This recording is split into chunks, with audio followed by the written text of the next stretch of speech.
इसलिए साथियों कोई गलती मत करना।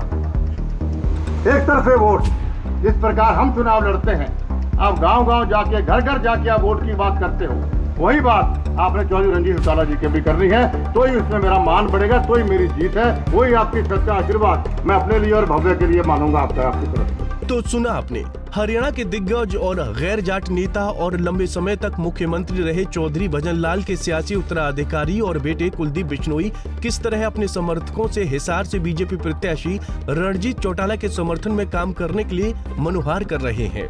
लेकिन फिर भी उनकी ये अपील आदमपुर के लोगों के गले नहीं उतरी।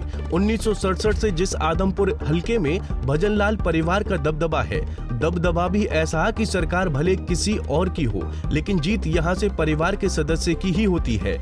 उस अति सुरक्षित सीट से कुलदीप बिश्नोई के साथ होने के बावजूद बीजेपी उम्मीदवार रणजीत चौटाला को कांग्रेस प्रत्याशी जयप्रकाश ने पछाड़ दिया। दरअसल हिसार से लोकसभा चुनाव लड़ने की तैयारी करने वाले कुलदीप बिश्नोई टिकट नहीं मिलने के कारण को भवन में जा बैठे और प्रचार अभियान से खुद को दूर कर लिया।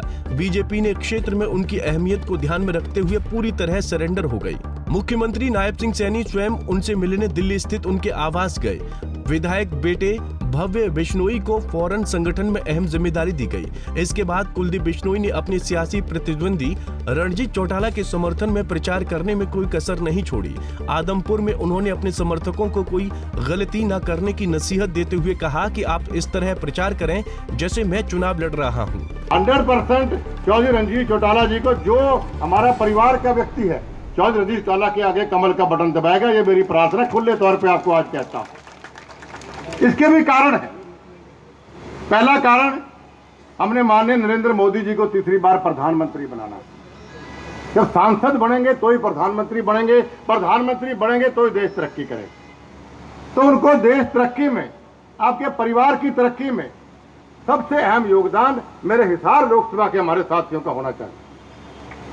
मैं जानता हूं आपके मन में दुख था, आपके मन में गुस्सा था, लेकिन साथियों आपने अपने चौधरी भजनलाल जी को पहले अपना मुखिया बनाया, फिर आपने मुझे अपना मुखिया बनाया उनके स्वर्गवास के बाद। तो जब मुखिया राजी हो गया तो परिवार को राजी होना राजू का जरूरी भी है और हमारे मजबूरी भी। इसलिए साथियों कोई गलती मत करना।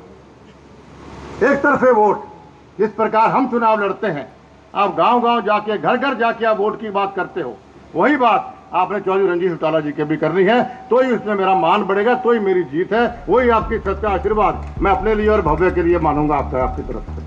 कुलदीप बिश्नोई के एक्टिव होने के बाद हिसार में नतीजे अपने पक्ष में मान रही बीजेपी को उस वक्त बड़ा झटका लगा जब परिणाम आए और पार्टी उन्हीं के आदमपुर हलके में लीड तो छोड़िए जीत नहीं सकी।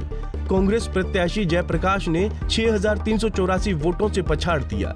दिलचस्प बात यह है कि 2 साल पहले हुए विधानसभा उपचुनाव में कुलदीप बिश्नोई के बेटे भव्य बिश्नोई बीजेपी के टिकट पर और कांग्रेस के टिकट पर जयप्रकाश आमने सामने थे। बिश्नोई ने इस चुनाव में बीजेपी को 15,000 से अधिक मतों से हराया था। बीजेपी को उम्मीद थी कि वो कम से कम इतनी लीड तो बना लेगी, लेकिन इस चुनाव में 2 साल पहले हुए चुनाव का मार्जिन तो घटा ही, साथ ही 6,384 वोट लेकर जयप्रकाश ने बढ़त भी बनाई। हिसार में रणजीत चौटाला को जयप्रकाश के हाथों 63,000 से अधिक मार्जिन से हार का सामना करना पड़ा है। साफ है कुलदीप बिश्नोई अपने समाज का वोट भी बीजेपी के लिए ठीक से नहीं दिलवा पाए। ऐसे में सवाल उठता है कि क्या बिश्नोई परिवार का जादू अब फीका पड़ने लगा है? क्या बिश्नोई मतदाता उनके कहने पर भी किसी अन्य उम्मीदवार को वोट देने के लिए अब तैयार नहीं है?